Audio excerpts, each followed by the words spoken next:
What's going on, everybody? Welcome back to the show. Today we have a Q&A episode, so thank you to everybody who asked a question.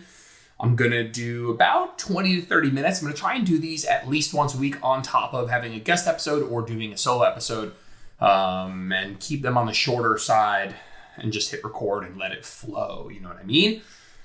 First question, I won't read names here. Thoughts on ketos for short spurts to regulate hormones? I have PCOS and I struggle with weight. So this is predicated on an assumption that doing keto regulates hormones, which I think is not a thing. And so if that is your purpose for doing keto for short spurts, because you feel like it's going to have some regulatory effect on some hormones, I don't know which tree you're barking up there.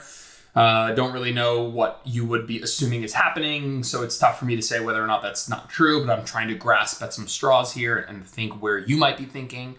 And I really can't come up with anything. So I don't think keto for short spurts for any reason is a great plan. Now, if we add in that piece of context of PCOS, I think there is something here where people with PCOS, they tend to have some element of insulin resistance. And we have research where people who have PCOS do great on high carb calorie deficits and they lose weight and see markers of health improve. But I think there's something where if I was working with a client who had PCOS, and we are trying a more balanced approach where we're not really focused on carb to fat ratios and things aren't working, or calories need to go really low, or adherence is low, or biofeedback's not good, I might say, pushing a lower carb approach would be on my list of things to try.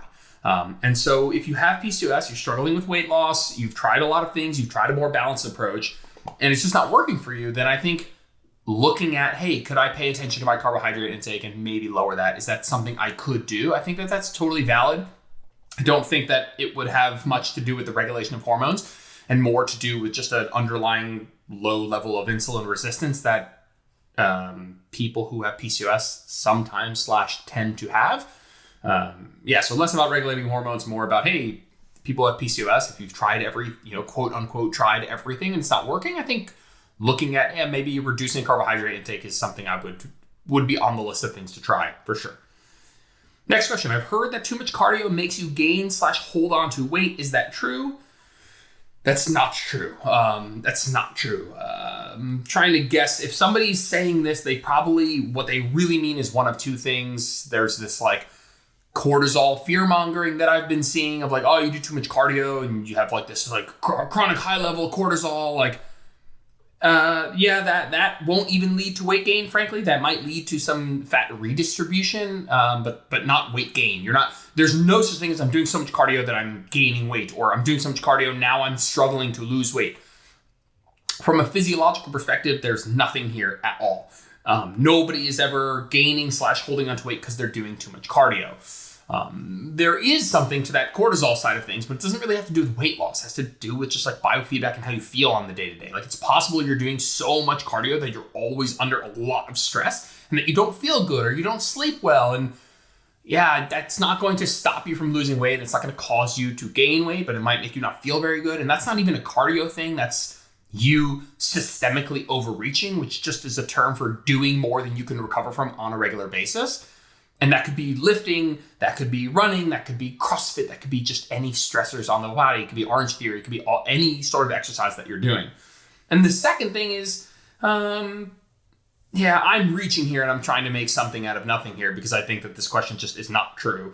But if you do so much cardio that you get super hungry and then that hunger in turn makes you eat more such that it's becoming difficult to lose weight because you're so hungry all the time from all the cardio, I think that can be a thing where people are, doing 20,000+ steps a day and they're like, why am I not losing weight? It's maybe you're doing so much cardio and particularly high intensity cardio that you're so fucking hungry all the time that you are now overeating the calories you're burning from the exercise. So I certainly think that's a thing. What we tend to see with exercise is that we have this upside down U-shaped curve. If you guys can imagine an upside down U shape, where on the left of that upside down U, if you don't do a lot of exercise, doing more exercise, so going from sedentary to mildly active, we see appetite suppression. We see that actually has an appetite suppressing effect. Hunger and satiety signals tend to align better when you go from sedentary to mildly active. But when people go from mildly active to highly active, we don't see that an increase in appetite suppression. And in some cases, we see a reduction in appetite suppression or an increase in appetite. And so if I have someone who's, getting 4,000, 5,000 steps a day, and we can get them up to 8 to 12,000 steps per day, I suspect that not only will they burn more calories doing that, but they'll also find some sort of hunger regulation effect. If I have somebody getting 12,000 steps already, and they're like, hey, should I get, if I go up to 15 to 20,000, will I see even more appetite suppression? You won't. You'll burn more calories, but you might also get more hungry, which if you give into that hunger and eat more, we might be kind of at a net neutral situation. But again, I'm reaching. I don't think this idea of like, I do so much cardio, it's making me gain weight. That's not true. I'm doing so much cardio, it's making me hold on to weight. That's not true. Next question, cables versus free weights. Also, with cable machine switch from home to gym program. Okay, so I'm guessing that second question is, if you're in my home program, which does not assume that you have cables, and you get cables, should you go to the gym program? I'll answer that one first. You should not go to the gym program. In my home program, we use barbells, dumbbells, adjustable bench, bands. Anything else that is mandatory? Those are the only mandatory things. But if you're in my home program and you have everything I just listed, and you have cables in the program, every single time I think you can use cables, I will list it in there. And so, if we're doing a chest supported dumbbell row, I will put in the exercise notes, hey, if you have cables, you can swap for it, If we're doing skull crushers, I might say, hey, if you have cables, you can do a single arm tricep extension with your cables. And so if you're in the home program and you get cables, stay in the home program, but keep an eye out for those notes. For the gym program, you really need a leg press and or hack squat. Leg press is definitely the big one, but also just assorted machines tend to be really helpful for the gym program, but you could try it. You need a leg extension and a ham curl. That's another one. So I really wouldn't go into the gym program without a leg press. Listen, if you had cables, leg press, leg extension, ham curl, then okay, sure, go to the gym program. And when it comes to cables versus free weights, one is not inherently better than the other. Dumbbells are nice because they allow for free movement, right? Unlike a barbell or a machine where you're kind of on a fixed path. Cables do that as well. In many cases, I'd say cables are more customizable in terms of arm path. And so if you want to do a skull crusher, there's only so many places you can put your elbow and align things up. With the cables, because you can move the cables up and down, you don't always have to, you're not beholden to fighting gravity in the pressing upward direction. And so I think cables are more versatile. Free weights are great. I don't want to be like, cables are better than dumbbells, but if I had to lean one way, I would get, if you're like, hey, I have $2,000 or I have $1,000 or something, whatever, I can only get one piece of equipment. Should I get dumbbells or cables? I guess the answer to that would be, if you want to grow your upper body, I'd get cables. Lower body, I think dumbbells and free weights can be better. It's hard to necessarily perfectly mimic all RDL and split squat variations with cables, but you absolutely could. And so honestly, I think it's a moot point. I don't think that one is inherently better than the other. I think each has their own advantages. Cables, I might lean towards cables being at least something I think are underrated, that people still aren't using them enough, that there's still this like inherent feel of like, I gotta lift the heavy iron, bro. Gotta lift you just gotta pump those free weights. It's like, well, that doesn't make any sense. Like, cables are amazing. More customizable arm path, more customizable line of force. You don't always have to be fighting gravity insofar as you're pushing upward against gravity, which makes them really, really great. I'd say cables are also just a smidge more joint friendly, insofar as they're just a little bit easier in the lengthened position sometimes, which some people are like, it's bad for hypertrophy. I think it becomes not a big deal, frankly. There's still plenty of tension when you're in that stretch position. But as you pull the cable out, it tends to increase in tension just a little bit. But maybe a conversation for another day. Next question. If in a calorie deficit, weight goes down, does it override metabolic adaptation and weight continues to go down or need to adjust? If you're in a calorie deficit and weight goes down, you will metabolically adapt to those calories over time. The biggest, this cracks me up, man. The biggest adaptation that happens when you go into a deficit, the biggest thing that reduces your metabolism when you go into a deficit is you lose weight. And so, yeah, if you're in a calorie deficit and you lose weight, you will adapt to those new calories. Guess what? By losing weight. That is the primary adaptation that happens to a deficit. The thing that reduces your metabolism the most when you go into a deficit is you lose weight. And so, yeah, you will, depending on the size of your deficit. Remember, listen, if my maintenance is 3,000 and I go into a 2,000 calorie deficit, I will lose a lot more weight, and that will be a deficit for a lot longer, and I will have to make less adjustments than if I start at 2,800 and then 2,600 and then 2,400 and 2,200 and then I get to 2,000. And so if you are in a larger deficit, that will remain a deficit for longer. Of course, duh. I mean, you'll lose more weight and you won't have to make as many adjustments. If you start off trying to be in a 100 calorie deficit, you're going to have to make more adjustments because you will more quickly adapt because it's a smaller deficit. That's all. And what I just said has nothing to do with which of those two is a more successful strategy. The person who makes a big jump will lose a lot of weight, make less adjustments, but obviously right out of the gate, they're in a large deficit, so they might not feel so good. The person who's making less adjustments because they're incrementally in smaller deficits, they're like, I'm in a 200 calorie deficit. And once I adapt, I'll make another 200 calorie deficit. And then once I adapt, I'll go 200 calories lower. Like that's not inherently a better strategy. And I think there's pros and cons on both sides of those equations. So your need to adjust will physiologically speaking come down to the size of the deficit you choose. It will also come down to genetically how quickly your metabolism adapts. Now, when I say adapts, I mean the things other than weight loss. So some people will find that, again, outside of weight loss, which is the biggest adaptation, their body reduces NEAT more quickly. And they find that they end up having to make more adjustments because their metabolism adapts more quickly. But at the end of the day, the amount of adjustments and the frequency and how quickly you'll need to make them has to do with the size of the deficit. If you're in a large deficit, you're going to make less adjustments because that's going to be a deficit for longer, and vice versa.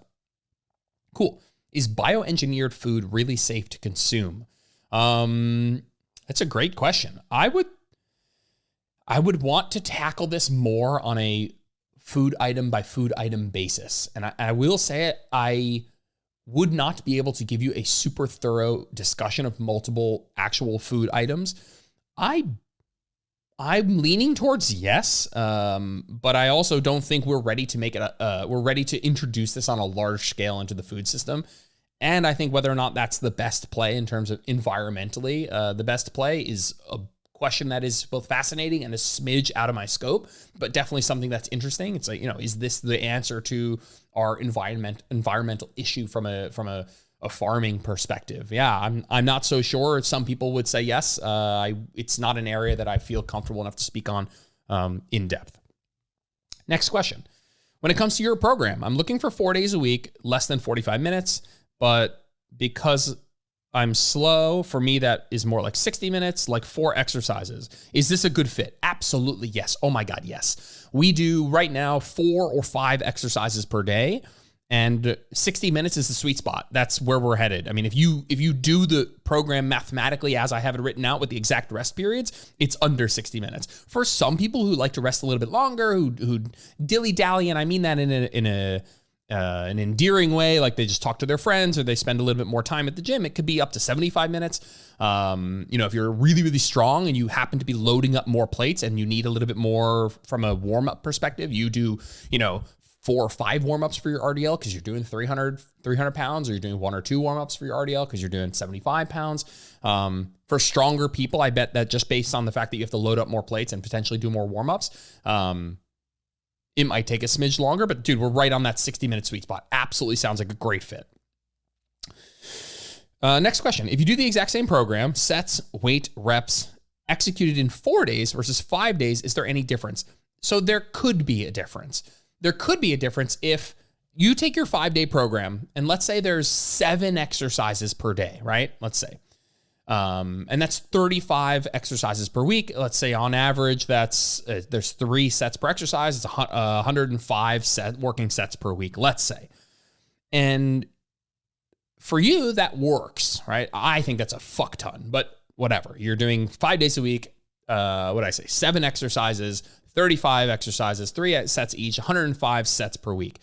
If you now do that in 4 days, that's, 21.25 20.25, 21.25 working sets per workout. Now, for me, that's crazy high. So for me, that would now take each workout and it would bleed into some junk volume in that session. And past the point for me, after doing like about 12 working sets, I find that my ability to produce good effort goes down dramatically. And so for me, that per session volume is in that 12 sets per workout range. If I go above that, I start to feel my actual effort and productivity go down. And so it matters the total volume you're doing, and it matters for which exercises you're doing and how close you're training to failure and your personal preference and your time constraints. I will say that within reason, right? If you were doing, let's say you were doing 10 working sets per workout across 5 workouts, that's 50 working sets per workout. Per week, 50 working sets. Could you do 50 working sets in 4 workouts and get very similar results? Absolutely yes. I think within reason, outside of like really pushing the boundaries of the most volume that you could recover from, I think it's going to be just fine. I think within reasonable programming, this will be totally fine. Going from 5 to 4 or 4 to 3, chances are it won't make a huge difference. But I would, so basically recently I've gone from 4 days a week to 3 days a week training, and I took the same volume. I took all the sets I was doing in 4 days, and now I'm doing them in 3 days. So I've done this exact thing where it's like I was doing more days, now I'm doing less days, but I'm doing the same volume. What have I experienced in terms of results? The same, because I wasn't doing that much volume to begin with, so mashing it into 3 days wasn't a big ask. I was doing about 8 working sets per workout across 4 workouts. So that's 32 working sets per week. And now I'm doing that across 3 workouts. So it's like 10 to 12 working sets per workout, which is still within what I can do well. And so, yeah, I've actually seen, frankly, better results. That's so fucking hard to say. Like, oh, I changed this one tiny thing, I've gotten better results. I have enjoyed that more, let's say. I've enjoyed having that extra free day. And I know that my workouts now take me an extra 10 to 15 minutes because I have another 3 to 4 working sets. It probably takes me another 15, 20 minutes. But that trade-off of, 15 extra minutes on each workout, but I have an extra day free has been nice for me. And I can't say that that's always going to work out, but I'd say most of the time it works okay. It works okay enough for you to try and see how it goes. Definitely. How long have we been going here? 17 minutes. Next question. Critical notes to mastering the back squat technique and eliminating butt wink. Most important thing to know when trying to master the back squat is that your back squat won't look like everyone else's, and that there is no objective optimal back squat technique. There are only relative best practices within what you can do based on your mobility, your limb length, your anthropometry, what feels comfortable for you. And so the back squat's an interesting one because of all the moving parts in the back squat, because we have triple extension where, knee, ankle, hips, all flexing, extending. That brings in a lot of differences between humans and how we are going to look when we squat. And so the most important thing you can do is get this idea that there's an objectively right way to squat out of your head. There is no such thing. There are parameters. If you're a power lifter or something, sure, you have to meet certain parameters. But even if you go to a powerlifting meet where you're like, well, powerlifters have the same goal and they have the same parameters, they must all squat the same. They sure as heck don't. Some people squat. If you go look at Lane Norton, Lane has Lane's squat looks like a good morning almost, right? I mean, he has a very hip dominant technique, a very wide stance. And then go look at a Chinese weightlifter, a Chinese Olympic weightlifter. They are completely upright, knees over toes. They have like no ankle cartilage. It's just like crazy technique, very upright, very knee dominant. And I'm belaboring this point because this is where people go wrong. Most people need to figure out what is, based on my preferred technique, and you won't necessarily know, and I'll go through some thoughts here in a second, but is get rid of this idea that there's a right way to squat. There are parameters, ballpark kind of barriers up of like, yeah, maybe that's not a good idea. Maybe this is more of a good idea, but the people who ask this question 9 times out of 10, their squat is closer to great than they think, and they just don't like the way it looks. So if you happen to have long femurs, right, the bone that goes from your hip to your knee, if you have long femurs in relation to your tibia, from the bone from your knee to your ankle, let's say, then you will have a hingier squat. Your butt will have to go back, right? Your femur is long, and so that's going to push your hips back right? We can talk about femur to torso length ratios. We could talk about femur to tibia length ratios. It also matters the shape of the head of your femur. I know I'm getting into like some nerdy shit, but I want you to know that there's like all of these things to consider. The way that your femur, the head of your femur goes into your hip socket, the way those two things fit together will decide how wide your feet should be, how externally rotated your feet should be. And finding out where that is, a lot of people, they're like, man, I can't squat to depth. It doesn't feel great. I can't get my femur parallel at the bottom. And a lot of times these people have too narrow of a stance and not enough external rotation in the feet. Their feet are pointed straight forward. And for some people, what happens is as you go down into hip flexion, the head of your femur kind of knocks into the where it goes into your pelvis and your hip socket, and they kind of knock into each other and create some of that kind of pain or impingement or just kind of a, hey, I can't go any lower feeling.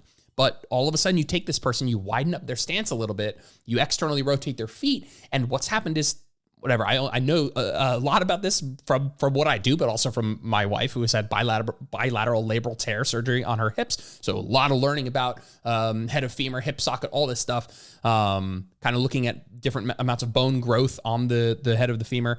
And so what I want people in this situation to do is get rid of this idea that there's an objectively right way to squat. And I want you to play with different amounts of foot stance width. So maybe a wider stance, maybe a more narrow stance. And I want you to play with your toe angle. So are your toes straight forward? Do you feel best there? Or do you externally rotate them and do you feel better? Where are you able to get the most depth? Where are you able to get the most depth without a butt wink? We'll talk about butt wink in a second. I want you to do that. And I want you to get a pair of wedges.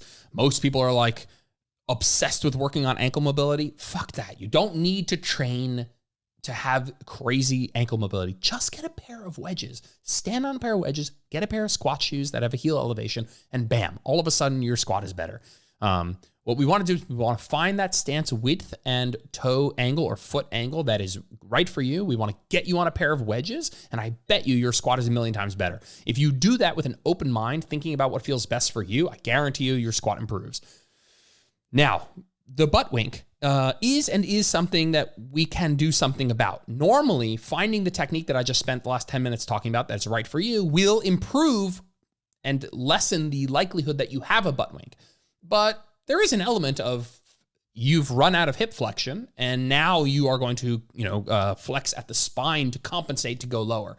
And most of me thinks that this isn't such a problem. I mean, if you're a high level power lifter and you, no matter what, when you get to depth, you have a big butt wink and you're going to compete in powerlifting for the next 20 years, maybe it amounts to something where it's a problem, but I'm both not so worried about a butt wink for the average lifter if it's moderate.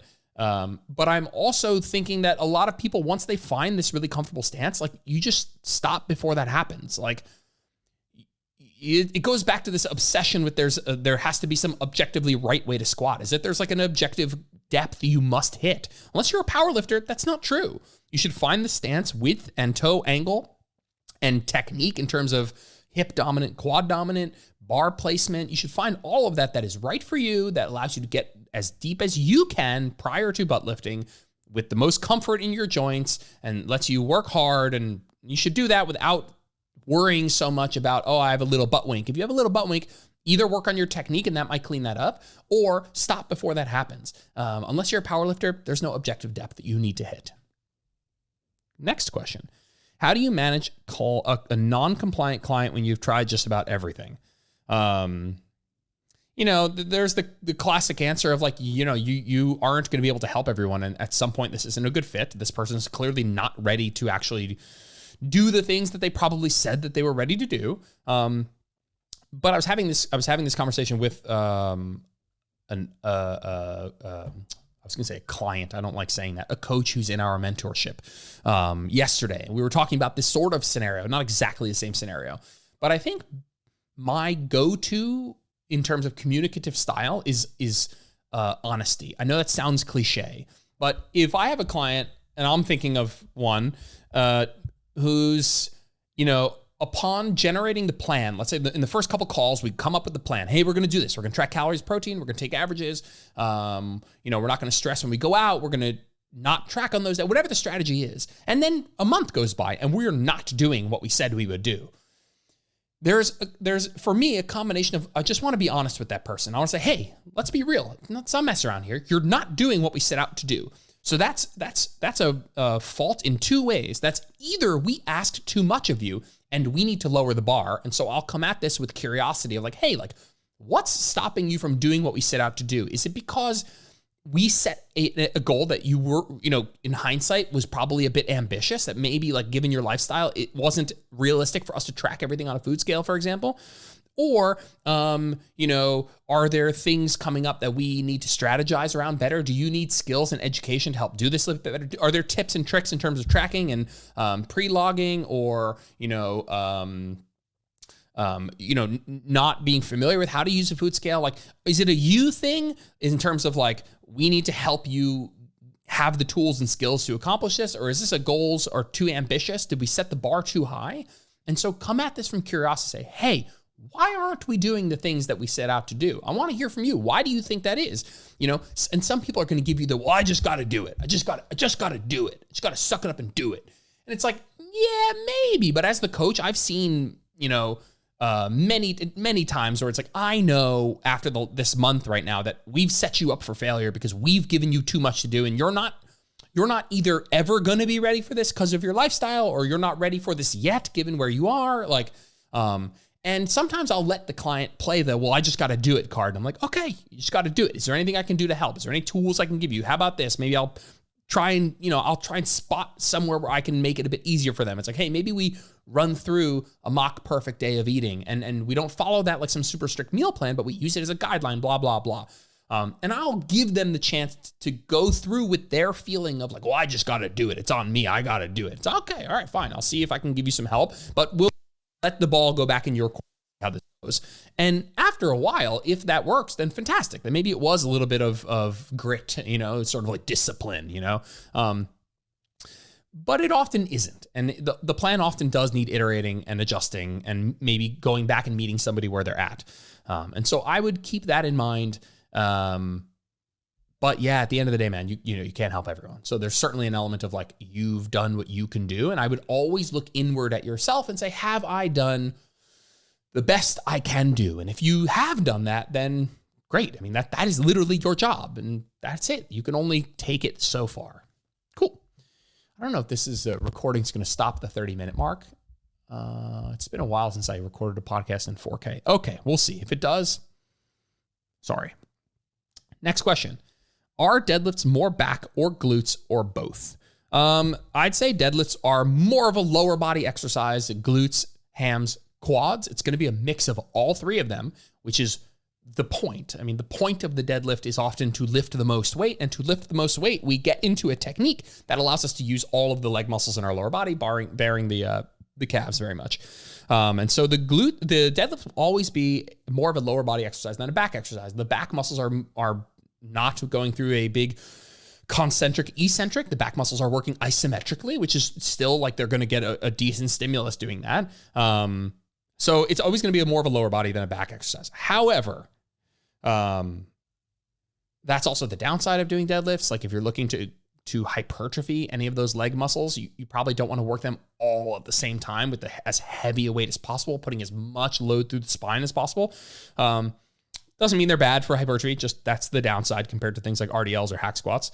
Deadlifts more back or glutes or both? Yeah, it's going to be more lower body. You said glutes, and it's definitely glutes, but it's definitely hams, and it's also quads, and it also depends on your technique. Depends on what your technique looks like. Are you doing kind of like a Steffi Cohen sumo deadlift where you're basically squatting the weight? I mean, then it's probably going to be a lot of glutes and quads, and yeah, a little less upper back, a little bit more lower back. And so it depends on your technique. If you're looking to grow your back, don't do deadlifts. If you're looking to grow your glutes, I'm not saying don't do deadlifts, but it wouldn't be in my top 10 glute exercises. So if you want some back growth and some glute growth, but you really just want to get stronger at deadlifting, then you should deadlift. Absolutely. Cool. Next question. Do forearms have much room for growth? I hear they're like calves, tough to grow in size. They are like calves. They are tough to grow in size. But they absolutely have room for growth. They absolutely have room for growth. And if you want to grow them, I would, like, for most people, they're different in calves insofar as if you do like leg presses and RDLs and stuff, you don't really get a lot of calf stimulus. Forearms are interesting because if you do a lot of pulling movements, you get a forearm stimulus. You do a lot of bicep curls, you get a forearm stimulus. If you do ham curls, you get a little calf stimulus. To be fair, that's true. But I find that most people don't need to train their forearms directly to get them to grow to a point that they're happy with. But if you are someone who's like, man, I want big forearms, you should train them directly with the wrist curls and you'll see growth. Absolutely. Next question. How important is bar path as a sign of good form? Can you use it for all body biomechanics? Bar path tends to be something we talk about when we're using a bar, like barbells. And I would say, how important is bar path as a sign of good form? I think it goes back to this idea that there is not some universal good form. I would say that if you're doing a deadlift or a squat, that any horizontal translation of the bar could be seen as an energy leak, like that there's a room for improved efficiency. But I will level with you. If there was a powerlifting coach next to me who said, yeah, that's true in theory, but there's occasionally room for that horizontal translation if that allows for a modification of the technique throughout the exercise to actually lift more weight. I would be not surprised if that was the case sometimes. So what I was taught back in the day, that you want a vertical bar path for things like deadlifts and squats, because that is directly opposing the line of force. You're pushing right up against gravity. You know, time spent putting force horizontally into the bar in some way is energy leaked. You know, when we look at something like a bench press, that kind of goes out the window a little bit because the bar path tends to be a bit angled. You're not pressing directly up and down. You're pressing more up and back on an angle, and you're bringing the bar down and forward onto your chest. And so it depends. You know, if you're talking about bar path in general as something to look for, I think that's fine to do. But in a powerlifting context, I would be surprised if there wasn't a little wiggle room. Next, best approach for eating out during maintenance. Yeah. You just enjoy yourself. I don't really have, like, this question to me is an issue. It's an issue that this best approach to eating out during maintenance is doing what you want to do. It's going to sound cliche. This is not like I could have went the route with this question of like, get a protein and a plant on your plate and eat on one plate. And fine. Those are fine principles to have insofar as you're like, hey, when I eat protein and plants, that's good for my gut health and my muscle building and my satiety. And yeah, that's awesome. You can do that. But eating out during maintenance isn't always about getting a meal that's like the most fuel oriented, where it's like, I got to have protein and plant on the plate. Sometimes you eat out and you're like, I want to have something yummy that tastes delicious. And so my advice for eating out during maintenance is assessing what's important to you in that moment, which can change based on the circumstance. You might be going to a restaurant you really love, and guess what? It's not a high protein, high fiber environment. You know, you're going to eat your favorite pizza place or something. Like, in that moment, I think having some pizza is probably a good idea. If you're going to a restaurant where you're like, I don't really care too much for the food, and you know, this is going to be a time where I'm going to opt for food that I think serves my goals a bit more, instead of something that, you know, tastes pretty yummy, but you know, it doesn't really fit fueling me, filling me up, you know, helping me build muscle, helping my gut health, any of that stuff. So it changes every single time. You know, you're always making choices based on what's going to make, what feels right now, what's going to make me feel good right now. And feel good might mean eating something yummy in a circumstance where that's worth it to you. And it might, in other circumstances, be, hey, I'm going to get a Greek salad with double chicken, or chicken and shrimp. And this is a moment where I'm like, I'm not going to go for the gyro or whatever other. I mean, Greek food, it's pretty easy to get kind of the best of both worlds here. But this question of like best approach to eat out during maintenance implies to me that you have some relationship with food work to do, where like it is still, you're still in need of working on this idea of finding that balance of food that's going to make me feel good, but also knowing that there's time for the occasional indulgence. And, you know, what I want for my clients is to be making those decisions with a great sense of autonomy. That's really what I want for my clients, not to go hard tangent on this, but what I really want for my clients when they go out to eat is to do something they won't regret. And that doesn't always work. Sometimes, things don't play out, but I want you to think about that regret. And sometimes you go out to the pizza place and you get a salad and you're like, well, if I had had a slice of pizza or two, I would have felt really good. And now I'm thinking about this a lot. And now I'm feeling guilty that I didn't have pizza with my family. And I'm thinking about it more because I've restricted about it so much. And I can't get it off my mind. I really want that pizza. I can't believe I didn't have it. I feel so unsatisfied. That's not a good way to go through that. And so I want you to be making decisions you feel good about. And sometimes that's having a couple slices of pizza, not worrying about the fact that there's no protein or plant on the plate. And sometimes it's have a slice of pizza, but get your grilled chicken salad on the side. And sometimes have no pizza, get your grilled chicken on. There is no inherent right way to go about this. There is only what's important to you in the moment. And that will absolutely change. So yeah, sorry for that non-direct answer. It was a really tough one.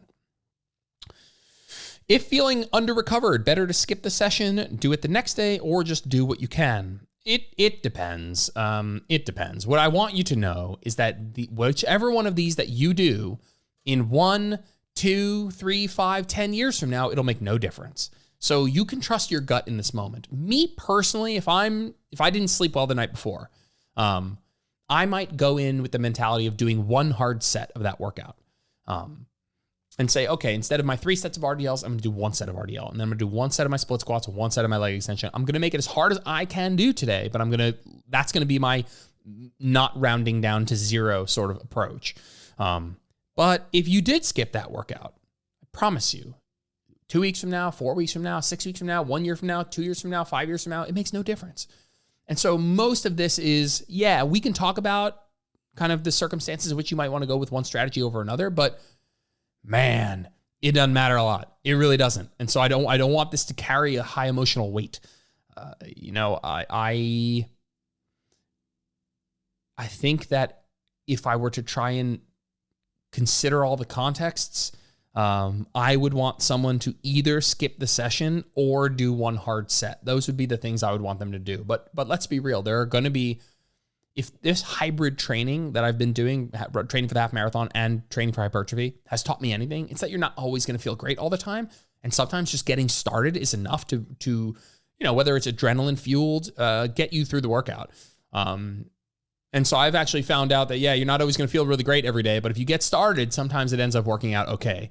But in the same breath, I think there's an element of give yourself grace and don't fucking force yourself through it. If you're feeling like dog shit, it's just one workout. Let's keep it all in context. Like one fucking workout. You're probably working out 200 times a year or something. Like, you're good. Okay, last question we got to do. How to ask for support and understanding from family and friends when lifting and dieting. Oof. This one's so tough, and I'm sorry for the eye roll kind of gasp if you're not watching on YouTube that I just had. I think open and honest communication is absolutely a must. There is no time for subtleties with your close relationships, with your spouse, with your family and friends. There's no time for like anything other than being direct and open and honest. And if you aren't getting the support that you need from the people in your house, if people are being dementors and saboteurs and just messing with your flow and making you feel weird and not supporting you, like, on some level, fuck those people and get them out of your life.